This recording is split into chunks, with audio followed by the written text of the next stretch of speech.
बिना अंडा, ओवन और बटर की चॉकलेट केक आज हम बना के तैयार करेंगे। ये जो चॉकलेट केक है होममेड केक प्रीमिक्स से बना हुआ है। तो आज हम पहले होममेड केक प्रीमिक्स बनाएंगे चॉकलेट फ्लेवर में, उसके बाद उसमें से केक हम बना के तैयार करेंगे। ये जो केक स्लाइस को आप देख सकते हो कितना स्पंजी बना हुआ है, आपको चेक करके मैं पहले से दिखा रही हूँ। और इतना सारा केक जो है 1 कप मैदे में मैं बना के तैयार किया है। रेडीमेड स्लाइस वाला केक जो हम खरीदते हैं ना, बच्चों की टिफ़िन के लिए देते हैं या शाम की नाश्ता के लिए बच्चों को देते हैं, बस उसी टाइप का केक ये बन के तैयार होता है, वो भी बिना अंडा और बटर की। चलिए रेसिपी शुरू करते हैं। पहले हम केक का प्रीमिक्स बना के तैयार करेंगे। तो किस तरीके से हम केक का प्रीमिक्स बनाएंगे, वो भी चॉकलेट फ्लेवर में। ये जो प्रीमिक्स का मेजरमेंट मैं बताने वाली हूँ वो आधा किलो केक के लिए है। 1 कप मैदा ले लेंगे और जो मैदा है उसको ना हम कप के ऊपर रखेंगे ना नीचे तक रखेंगे। इस तरीके से कोई भी चम्मच हो या चाकू से साइज करके 1 कप पूरा मैदा लेना है। इसमें से जो भी सब इंग्रेडिएंट्स मैं बताने वाली हूँ उसको केक बनाने के बाद आधा किलो का केक तैयार होगा। 1 कप मैदे के लिए ले लेंगे आधा कप शक्कर। शक्कर को भी वैसे ही लेना है, ना कम ना ज़्यादा, प्रॉपर मेजरमेंट में लेना है। 1/4 कप ले लेंगे मिल्क पाउडर। नॉर्मली चाय वगैरह बनाने के लिए जो मिल्क पाउडर का हम यूज़ करते हैं बस वही मिल्क पाउडर लेना है। 2 टेबलस्पून मैंने ले लिया है कोको पाउडर। ये कप का साइज बड़ा है लेकिन इसमें मैंने 2 टेबलस्पून कोको पाउडर लिया है और ये लाइट कलर कोको पाउडर है। 1 टेबलस्पून ले लेंगे कॉर्नस्टार्च। 1 कप मैदा के लिए हमको लेना है 1 टेबलस्पून कॉर्नस्टार्च। 1 टीस्पून ले लेंगे बेकिंग पाउडर। बेकिंग पाउडर को भी ऐसे ही लेना है, मेजरमेंट के हिसाब से, ना ज़्यादा लेना है ना कम लेना है। इसके साथ हम ले लेंगे 1/4 टीस्पून बेकिंग सोडा। ये हाफ TSP वाला चम्मच है तो इसमें मैंने आधा लिया है, 1/4 टीस्पून सोडा। और ये है सिट्रिक एसिड, जिसको कि हम नींबू का फूल बोलते हैं। इसको हम ढोकला वगैरह में यूज करते हैं। इसमें से चुटकी भर लेना है, मतलब 1/8 टीस्पून, मतलब 1/4 टीस्पून का आधा मैंने लिया है।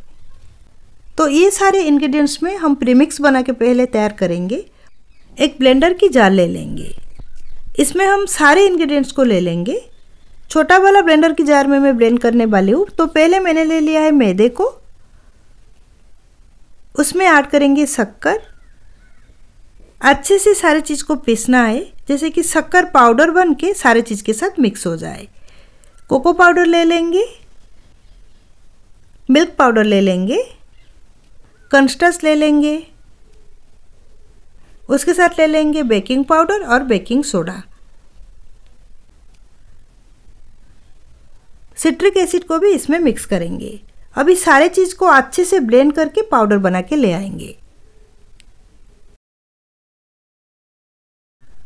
ब्लेंड करने के बाद सारे ड्राई इंग्रेडिएंट्स प्रॉपरली मिक्स हो चुका है और शक्कर जो है पाउडर बन चुका है। अभी हम इसको छान के लेंगे। तो उसके लिए एक बाउल ले लेंगे, उसके ऊपर एक छन्नी ले लेंगे। छन्नी में हम जो पीसी हुई सारे इंग्रेडिएंट्स को डाल देंगे।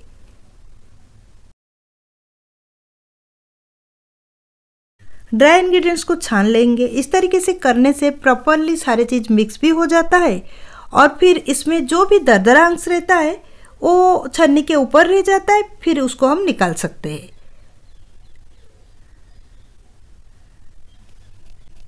ये जो पाउडर को और एक बार मिक्स कर लेंगे। कम से कम 1 से 2 महीने तक हम इसको यूज़ कर सकते हैं। अगर हम ये जो प्रीमिक्स को हम एयरटाइट कंटेनर में रख के फ्रिज में रख ले तो और 1-2 महीने ज़्यादा भी यूज़ कर सकते हैं। चॉकलेट केक का प्रीमिक्स तो अभी तैयार हो चुका है, तो उसको भरना कैसे है, इस टाइप का एक डिब्बा ले लीजिए।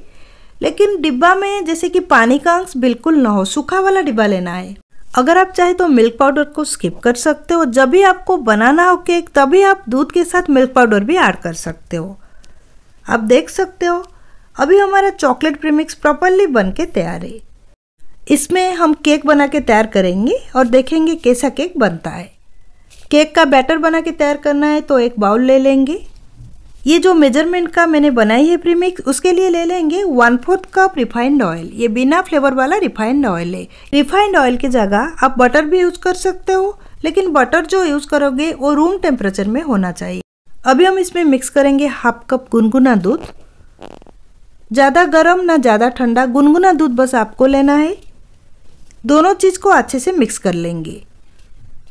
दूध कम से कम 1 से 1.5 कप लगता है, ये जो मेजरमेंट में हमने बनाए हैं केक प्रीमिक्स उसके लिए। पहले से तो हमारे पास केक प्रीमिक्स तैयार है, तो थोड़ा थोड़ा करके केक की प्रीमिक्स को डालेंगे और मिलाते जाएंगे।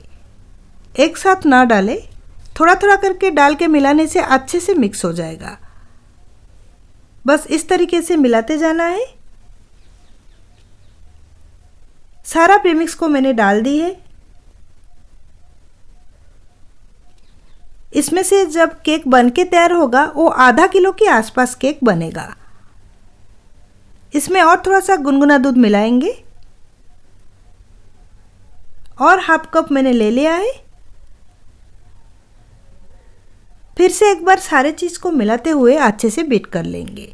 केक प्रीमिक्स रेडीमेड जो बाज़ार में मिलता है, मेरा यकीन करें उससे भी अच्छा ये वाला केक बन के तैयार होता है, क्योंकि घर में हम बनाते हैं तो फ्रेश रहता है ये जो फ्लोर वगैरह, और फिर अच्छी तरीके से इसमें हम मिल्क पाउडर, बेकिंग पाउडर जो अच्छे कंपनी का आता है वो यूज़ करते हैं, इसलिए ये केक अच्छे फ्लेवर और अच्छे टेक्सचर में बन के तैयार होता है।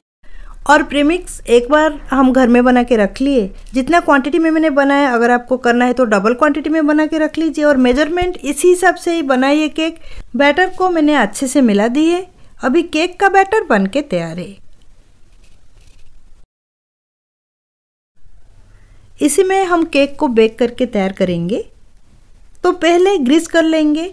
6 या 7 इंच का पैन में आप केक को बेक करें, क्योंकि ये जो मेजरमेंट है परफेक्ट है 6 या 7 इंच की पैन के लिए। ये राउंड शेप का 6 इंच का पैन है। तो इसमें मैंने थोड़ा सा ऑयल डाल के इसको अच्छे से ग्रीस कर लिया है और मैंने कढ़ाई में नमक डाल के उसके अंदर एक स्टैंड डाल के 10 मिनट पहले प्रीहीट करके रखी हूँ कढ़ाई को, ताकि केक को हम डायरेक्ट लेके उधर बेक कर सके।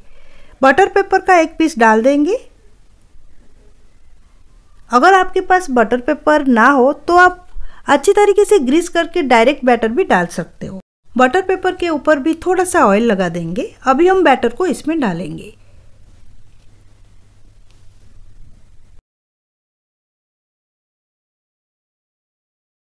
पैन को थोड़ा सा टैप कर लेंगे और बेकिंग के लिए ले लेंगे।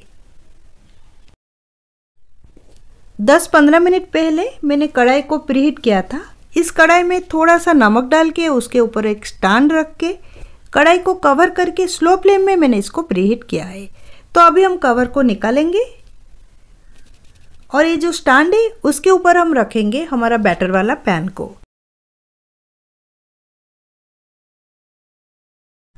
ये जो बेकिंग के लिए मैंने यूज़ किया है ये कढ़ाई के ऊपर तक आ रहा है, इसलिए एक दूसरा वाला कढ़ाई है मेरे पास, स्टील का कढ़ाई, उसको मैं कवर करूँगी ताकि केक जब ऊपर तक आएगा वो ऊपर कवर में ना लग जाए और टूट ना जाए।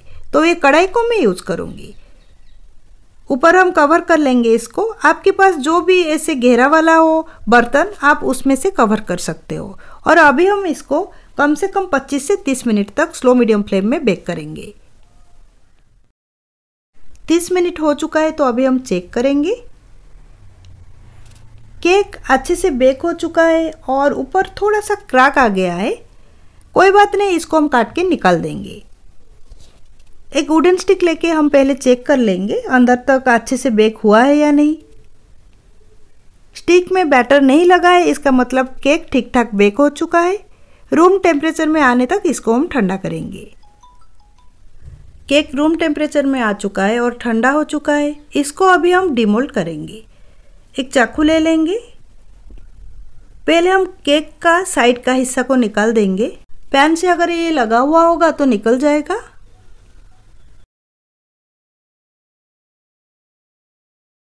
पैन को उल्टा करके केक को निकाल देंगे। बैक साइड में जो बटर पेपर हमने डाले उसको भी निकाल देंगे।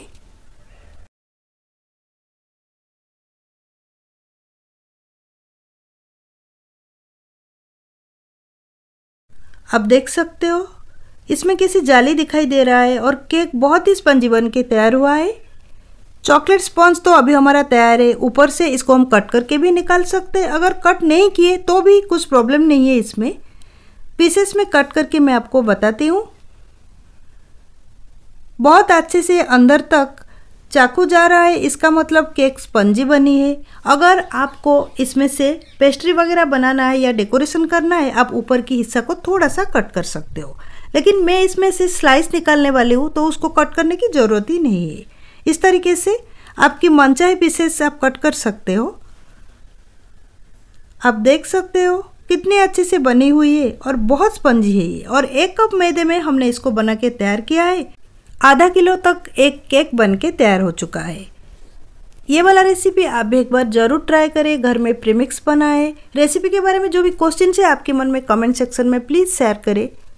आपके पास अगर ओवन भी नहीं है, आप अंडा नहीं खाते हैं, बटर भी अवेलेबल नहीं है, फिर भी आप ये चीज़ बना सकते हो घर में। एक बार प्रीमिक्स बना दिए तो कई दिनों तक इसको आप यूज कर सकते हो। अगर आप इस चैनल को सब्सक्राइब नहीं किए तो ज़रूर सब्सक्राइब करें और राइट साइड में जो बेल आइकन है उसको क्लिक करके ऑल नोटिफिकेशन बेल को ऑन करें। ऑल नोटिफिकेशन बेल को ऑन करने से मैं जो भी वीडियो अपलोड करूँगी आप लोगों के पास नोटिफिकेशन के रूप में पहुँच जाएगा।